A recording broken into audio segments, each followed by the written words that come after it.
Right, so as you can see here, this brand started in November and it did 13,583 in sales. And here you guys can see a refresh check of that. Now this is when the brand started. Now 90 days later, give or take, maybe some, maybe more, I don't know. I just call it 3 months. In December, we did over $141,000. Yes, we were able to get it to catch. I'm sure this is what most of the people watching need for their own business right now. In this video, we're going to be doing a full deep analysis into the Facebook ads, the marketing that drives this, and how we're able to keep this up consistently. As you can see here, last month in January, we did 177,855, and we are on track to hit some very big numbers once again. As you can see here, month to date, we've already done $22,000. I'm not just coming out here randomly. This is not my first time doing this, but I'm going to be giving you a full updated analysis of the Facebook ads behind this, what goes into these ads, from creating the perfect creatives, from testing your ads, knowing what to do and when within every scenario, and actually being able to scale your ads without your return on ad spend dropping dramatically. Okay, so first things first, $0 to $350,000 in 90 days with Facebook ads. Now we're going to be deep diving into the Facebook ads. I made a little slideshow for you guys, and subscribe for more real value content, because just off the first slide, you're going to see why this is better than anything you're ever going to see on YouTube. I'm going to talk about things that are kept behind closed doors. Might get some backlash for this, but just want to provide you guys with the utmost value possible.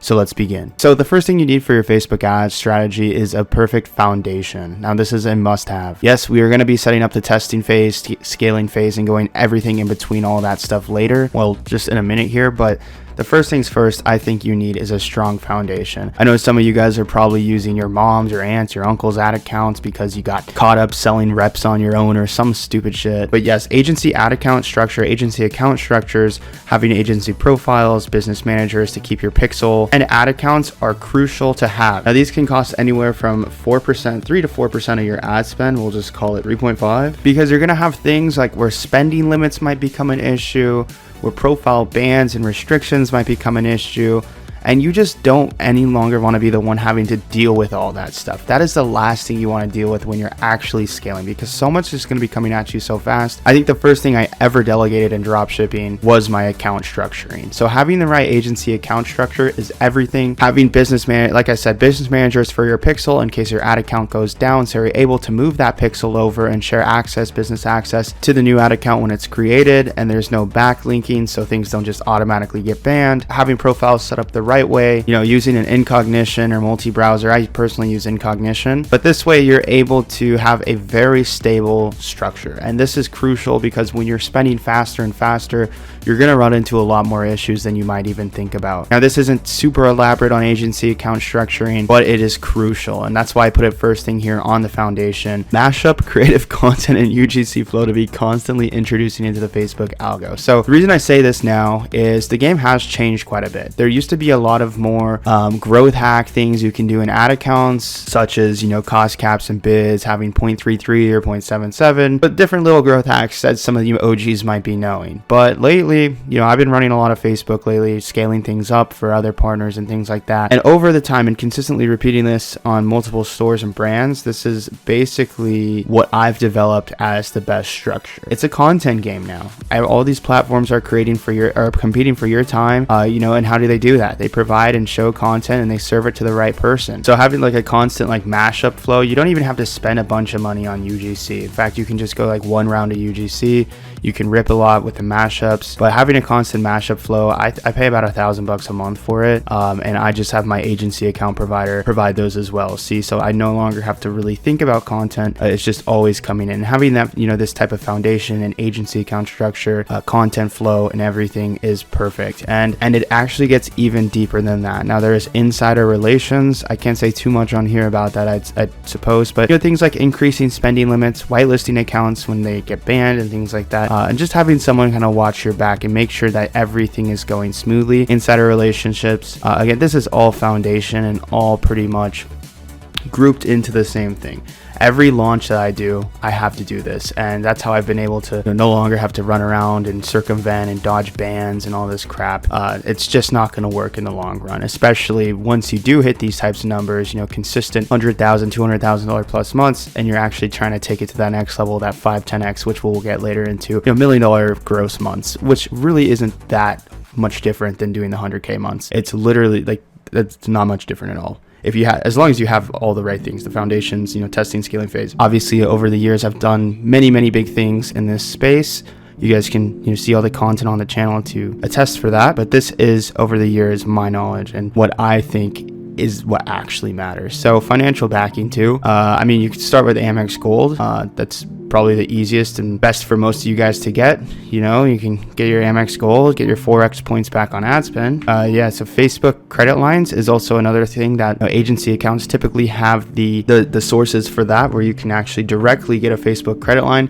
I would say that's when you are kind of, that's something to look into. If you are a bit older, and let's say you have a good interest score, which is basically a combination of your business credit and your FICO, it's what creates an interest score. You can go ahead and do something like an SB7A loan. I know there's a lot of good fundraising guys in the space too as well. Those are just things for financial backing, things that are going to be needed, and I do recommend at least get the Amex Gold. Things are going good, and you're going to see just the way how we qualify and quantify it, and things are going good in testing. All you have to do to make more money is spend more on ads. So having the right financial backing is low-key everything. Any questions, you can DM me. I'm free of charge or anything. Just DM me on Instagram, and I will do my best to get back to you, as well as you can shoot a message or join up the Discord. Pretty much just an incubator where we talk and everything business. But yeah, all this type of stuff, all these types of resources will be in there this coming week or after this video is posted. So you can go check that out. So now going into the testing phase is when we're actually going to get into the ads manager, set up a campaign. But again, it's not all about just the campaign setup anymore. It used to be, like I said, it used to be. In this, we're just going to show how to maximize ROAS inside and outside of the ad account using website key performance indicators and ad accounts key performance indicators, KPIs. So when it comes to things, just be on top of it.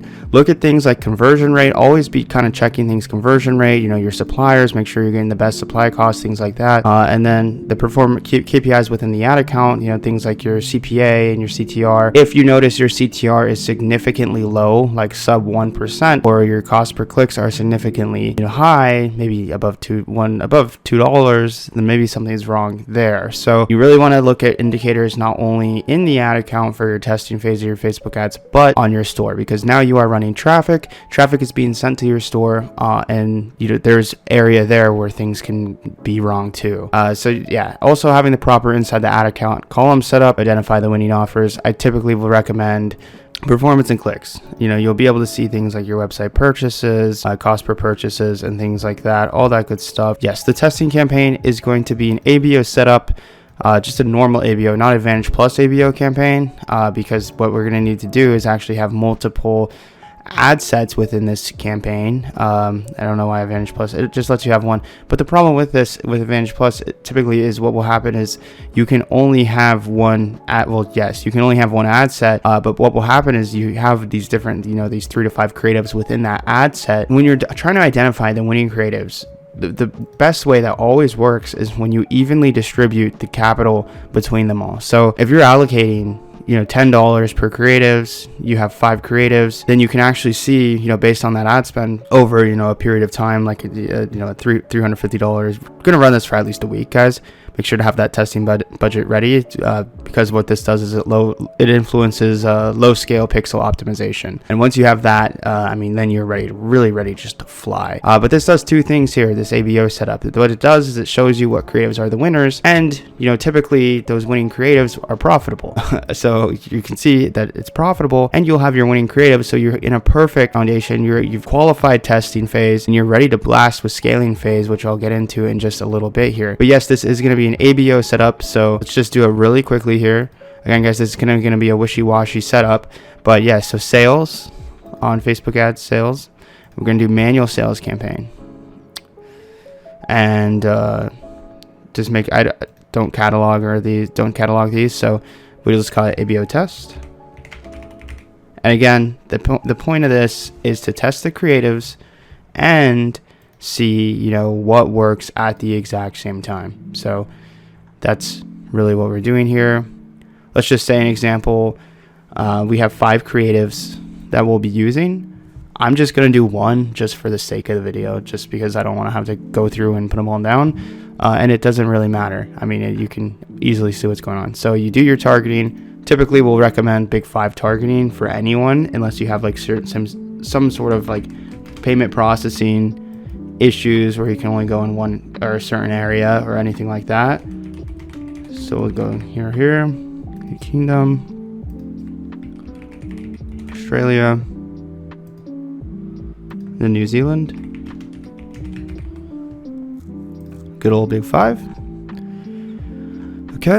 And then, yeah, just leave that as is, everything as is. Like, we're still letting Facebook do what it thinks, but the one thing that we're just saying, hey, can we just evenly distribute, the volume, what we're spending across all of these ads evenly. EX. I'm not going to post anything, but let's just say, okay, as you can see, it's getting allocated that daily budget to 10. What do? Then we duplicate the ad group within the campaign again. Quick duplicate here on the left. Again, and again, however many ads you create, 3 to 5 is cool. Typically, you want to be aiming for a $50 spending budget per day. So, let's just say, for example, like I said, we'll have our 5 ad sets, each with their own creative. So what do we do now? Okay, well, I'll just go here. I'll swap out their creative in this ad. I'll swap out the creative in this ad. All you do is just scroll down, edit the media, and you swap out the creative. So this is how your campaign structure is going to look on the left side of things here. Again, it's 5 individual. You basically have every creative has its own ad set. Some people might just, again, why don't you just put all the creatives in one ad set? I hear you. This is just the way you're able to evenly disperse the volume exactly. Evenly disperse the ad spend exactly to what you need in order to see and identify what creatives win. So this is going to kill 2 birds in one stone. You get your winning creatives, and then once you have your winning creatives, you can go ahead and do this. So what we'll do, let's just say we have all of our 5 different creatives. We have our 5 different ad sets, 1 ad set per 1 creative. That's how it works. That is the ABO testing campaign. And probably the most efficient campaign for testing anything. Now what's happening in the testing phase is you've gone through the low scale pix optimization. You've spent $50 a day. It's been 7 days. Now I want you to do something here. Go to just anything online. It's called a break-even ROAS calculator. Calculate your ROAS and look if your ad spend was profitable. Now you're going to have different metrics for certain. You're going to be able to see your ROAS here. You're going to have different metrics, and whatever creatives came back with a profitable ROAS after those 7 days are going to be not only your winning creatives, but the ones that you're going to duplicate, and then we're going to go into the scaling phase. So Advantage Plus CBO scaling with the best performing ad creatives from the ABO. So let's say we're in our testing ABO, and these 3 ad sets were the best performing. Okay. So these, as you can see, in the ad set level, again, they all have 1 creative attached to them, 1 different singular creative. And we saw that, they were all profitable. They met and exceeded our break-even ROAS, or they were just at break-even, or maybe all of them are profitable, or maybe none of them. So again, guys, the break-even ROAS is big.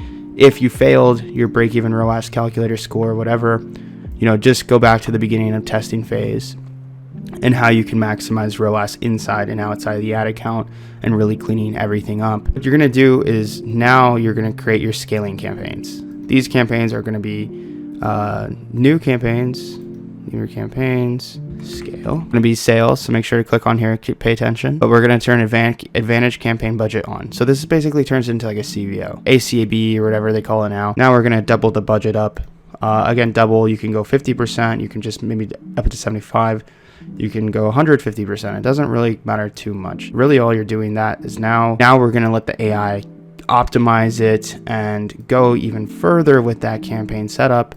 And that's really it. So how is that scaled? So that's really it. Because when we're scaling and increasing budget rapidly, we want that Advantage Plus AI to really start decision making when this ad is going to perform in the algorithm better than the other ad.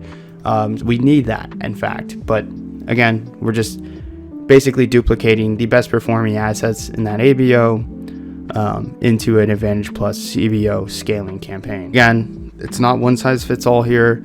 I'm sure that you've maybe scaled or you've seen people scale with other setup. I'm not saying it is. This is the best and one and only. This is just what I do, what we've seen to work over time. So yeah, so you basically just to scale it is you duplicate the ad sets into a new campaign increasing the campaign budget now by 50 to 100%. You can keep gradually duplicating, increasing budgets vertically every 48 to 72 hours. The goal here is not to like run into any liquidity issues, because when you're spending more, things are going to cost more. You're going to have a lot more supplier costs, you're going to have a lot more ad costs, and you're waiting on your deposits, things like that, especially if you're drop shipping. Things can get a bit more hectic, so don't go too fast. It's okay if you have to let them sit at the same scale for like a month even.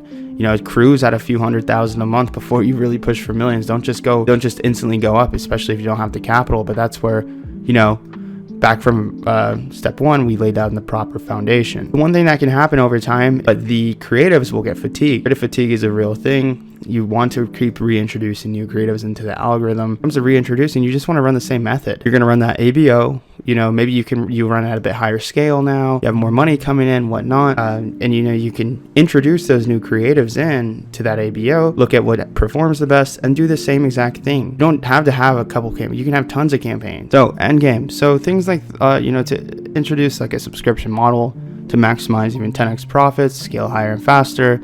That's like an actual way to get to those $1 million plus months. Branding your store, focusing on everything perfectly automated systems wise, for customer experience, suppliers, customer service, content. It's going to help out a lot, with fees, chargebacks, and things that you'll start running into when you do scale. Maybe you have a payment processing, your Shopify payments or your Stripe account goes down. That's something you want to prevent. But if it does happen, high risk processing is always there. As you scale, the systems need to scale too. Sometimes you can get lucky and things work out. Sometimes maybe your PayPal or Stripe doesn't get banned. But if you're actually considering and taking this seriously, doing it for a long period of time, this is just mandatory. So other things like gaining access to more capital, once you've done some sales for 6 months, you can start looking into valuations. Definitely save the supercar for a little bit later. Use the capital, it just keeps growing and scaling. I know it sucks. You probably don't want to spend $4,000 on UGC. You probably don't want to have to pay for an ad account. You probably don't want to have to pay for consultations or things like that,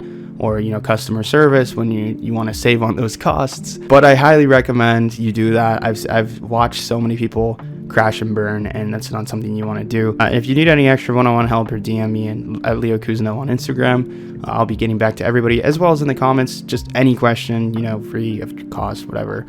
But yeah, so foundation, testing, scaling, kind of what to do here, when, how to reintroduce the new creatives. If your testing failed, how to get back to testing again, and end game. I think there's a pretty simple way of showing what you really need, everything that needs to be done, especially with Facebook ads. And don't overcomplicate it more than this. Yeah, maybe somebody, this is just after years and years and years in the game, what you need to focus on and the only things that really matter. Other than that, that's been it for me, guys.